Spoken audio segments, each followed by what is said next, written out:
Hey guys, कैसे हैं आप सब। आई होप आप सभी अच्छे होंगे। मैं शीतल आप सभी का स्वागत करती हूँ अपने इस चैनल पर। तो दिन की शुरुआत हो चुकी है और आज बड़ा ही खास दिन है क्योंकि आज है 26 जनवरी, भारत का गणतंत्र दिवस। यह भारत का एक महत्वपूर्ण राष्ट्रीय पर्व है। हमारे देश में हर साल 26 जनवरी के दिन गणतंत्र दिवस मनाया जाता है। 15 अगस्त 1947 को भारत को स्वतंत्रता मिली, लेकिन उस समय तक भारत का अपना संविधान नहीं था। इसी दिन 1950 में भारत का संविधान लागू हुआ और देश एक संपूर्ण गणतंत्र बना।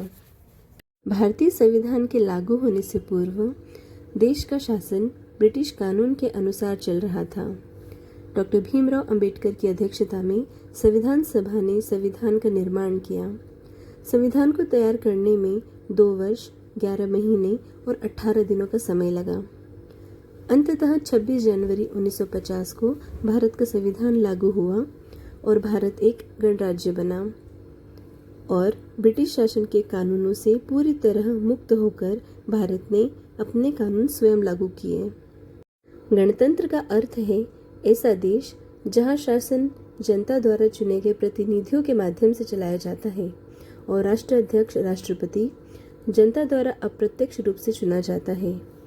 भारत में कोई राजा नहीं है, बल्कि संविधान ही सर्वोच्च है।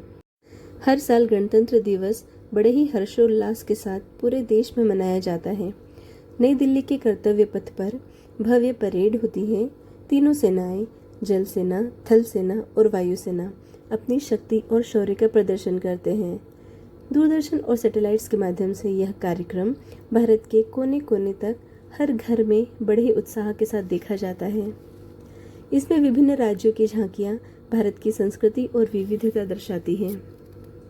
स्कूलों और कॉलेजों में सांस्कृतिक कार्यक्रम होते हैं, झंडा वंदन किया जाता है। भारतीय संविधान दुनिया का सबसे बड़ा लिखित संविधान है।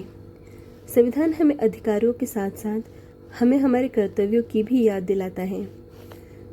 बाबा साहेब अम्बेडकर ने एक बार कहा था कि संविधान चाहे कितना भी खराब क्यों न हो, वह अंततः अच्छा साबित होगा यदि उसे इस्तेमाल करने वाले लोग अच्छे हों, और संविधान कितना भी अच्छा क्यों न हो, वह अंततः बुरा साबित होगा यदि उसे इस्तेमाल करने वाले लोग बुरे हों।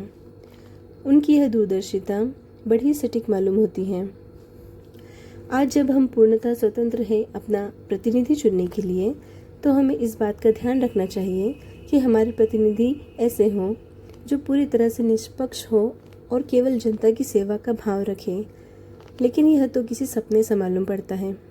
गणतंत्र दिवस के दिन स्कूलों और कॉलेजों में ध्वजारोहण, देशभक्ति गीत, भाषण, नाटक और नृत्य आदि कार्यक्रम आयोजित किए जाते हैं। साथ ही मिठाइयाँ भी वितरित की जाती हैं। गणतंत्र दिवस केवल एक त्योहार नहीं, बल्कि संविधान, लोकतंत्र और भारत की आत्मा का उत्सव है। हमें गर्व होना चाहिए कि हम एक ऐसे देश के नागरिक हैं जहां हर व्यक्ति को बराबरी का अधिकार मिला है। लेकिन ज़रूरत यह समझने की है कि क्या यह अधिकार, बराबरी का अधिकार, भारत के हर नागरिक तक निष्पक्ष पहुंच रहा है भी या नहीं। आज़ादी के इतने सालों बाद आज भी देश में जातिवाद, ऊंच नीच, भेदभाव देखने को मिल जाता है। संविधान हर एक भारतीय का हक है। हर अधिकार और कर्तव्य जो हमें संविधान ने दिए हैं, बाबा साहेब ने दिए हैं, वह हर भारतीय तक पहुँचे, इसके लिए प्रत्येक जागरूक नागरिक को आगे आना होगा। गणतंत्र दिवस हमें लोकतंत्र, समानता, स्वतंत्रता और न्याय के मूल्यों की याद दिलाता है और एक जिम्मेदार नागरिक बनने की प्रेरणा भी देता है। भारतीय संविधान के निर्माण में डॉक्टर बाबा साहेब अम्बेडकर का सबसे ज़्यादा योगदान है। बड़ी विडंबना की बात है कि जिस इंसान ने संविधान को बनाया, दुनिया के सबसे बड़े लिखित संविधान को लिखा, उच्च पदों पर आसीन लोग आज उनका नाम लेने से भी कतराते हैं।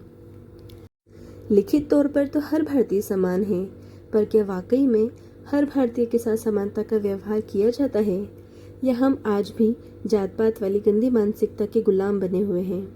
इसी प्रश्न के साथ गणतंत्र दिवस की ढेर सारी शुभकामनाएं। जय भीम, जय भारत।